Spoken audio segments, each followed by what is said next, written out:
का बड़ा कारतूस। पश्चिम बंगाल में बार कम रेस्टोरेंट के जरिए संचालित मानव तस्करी व सेक्स रैकेट का भंडाफोड़। 1.01 करोड़ नकद, 2 लग्जरी गाड़ियां और संपत्ति दस्तावेज जब्त। नई दिल्ली। विस्तृत रिपोर्ट। प्रवर्तन निदेशालय ने पश्चिम बंगाल में एक कथित संगठित मानव तस्करी और वेश्यावृत्ति रैकेट का पर्दाफाश करते हुए जांच में महत्वपूर्ण सबूत और अवैध आय जब्त किए हैं। एजेंसी ने कहा है कि बार कम रेस्टोरेंट और डांस बार के माध्यम से कमजोर महिलाओं को नौकरी का झूठा वादा कर वेश्यावृत्ति के धंधे में धकेला जा रहा था और इससे होने वाली कई करोड़ों की नकदी को आरोपियों द्वारा नियंत्रित कई कंपनियों के जरिए लॉन्डर किया जा रहा था। रेड ऑपरेशन और जब्ती। ईडी ने वरिष्ठ अधिकारियों के अनुसार समन्वित छापे मारकर कम से कम 8 ठिकानों पर तलाशी ली, जिनमें विधाननगर, कोलकाता और सिलीगुड़ी के प्रतिष्ठान शामिल थे।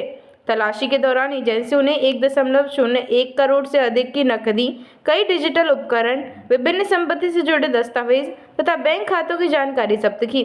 पीएमएलए की धाराओं के तहत फ्रीज जब्त किए गए। रिपोर्टों में यह भी उल्लेख है कि छापों में ऐसे प्लास्टिक नोट, कूपन प्रणाली के प्रमाण भी मिले, जिनका इस्तेमाल डांस बार के अंदर लेनदेनों के लिए एक स्थानीय नकदी विकल्प के रूप में किया जा रहा था, जो तस्करी और अवैध लेनदेन को छुपाने का एक तरीका माना जा रहा है। पश्चिम बंगाल पुलिस द्वारा दायर कई एफआईआर और चार्जशीट के हवाले से ईडी की जांच शुरू हुई। राज्य पुलिस ने जांच के मामले में मुख्य आरोपितों के रूप में जगजीत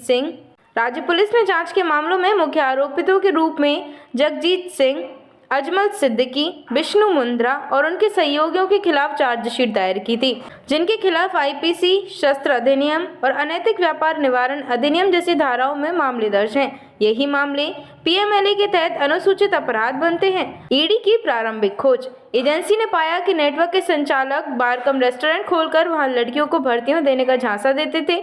शुरुआत में नौकरी और अच्छा वेतन बताकर कमजोर वर्गीय महिलाओं को उनके घरों से लाया जाता, फिर उन्हें आइसोलेट कर जबरन वेश्यावृत्ति में धकेला जाता। उत्पन्न नकदी को कैश रूट और कंट्रोल्ड कंपनियों के माध्यम से कई स्तरों पर घुमाकर स्वच्छ दिखाने की कोशिश की जाती थी। यह वही पैटर्न है जिसे मनी लॉन्ड्रिंग की मानक पद्धति में देखा जाता है। कानूनी परिणाम और आगे की कार्यवाही। ईडी के पास अब बैंक खातों, डिजिटल उपकरणों और संपत्ति दस्तावेजों का डेटा है, जिनकी पड़ताल के बाद एजेंसी आरोपियों के वित्तीय नेटवर्क को खोलने और ट्रांजैक्शन ट्रेल का पता लगाने का दावा करती है। पीएमएलए के तहत जब्त संपत्ति को फ्रीज कर दिया गया है। इसके बाद संभवतः इस संपत्ति पर आरोपियों के खिलाफ एसेट रिकवरी, फोइट एक्शन प्रक्रियाएं शुरू की जाएंगी। राज्य पुलिस और ईडी के बीच समन्वय जारी है और अभी जांच आगे बढ़ रही है। संभावित गिरफ्तारियां और अधिक संपत्ति की जब्ती भी हो सकती है। सामाजिक नैतिक आयाम और पीड़ितों की सुरक्षा।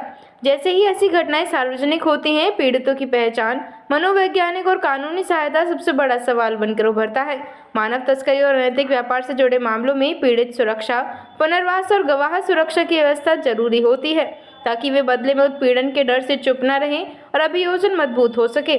स्थानीय प्रशासन और एनजीओ के साथ समन्वय कर पीड़ितों की मेडिकल, कानूनी और मनोसामाजिक सहायता। क्या कहना चाहिए पाठकों को? सार और निष्कर्ष।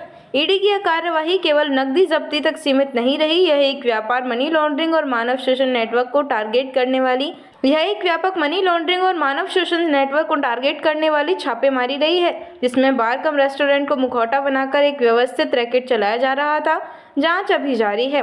बैंक ट्रांजैक्शन, डिजिटल फोरेंसिक्स और संपत्ति दस्तावेजों की पड़ताल से और ठप खुलासे होने की संभावना है।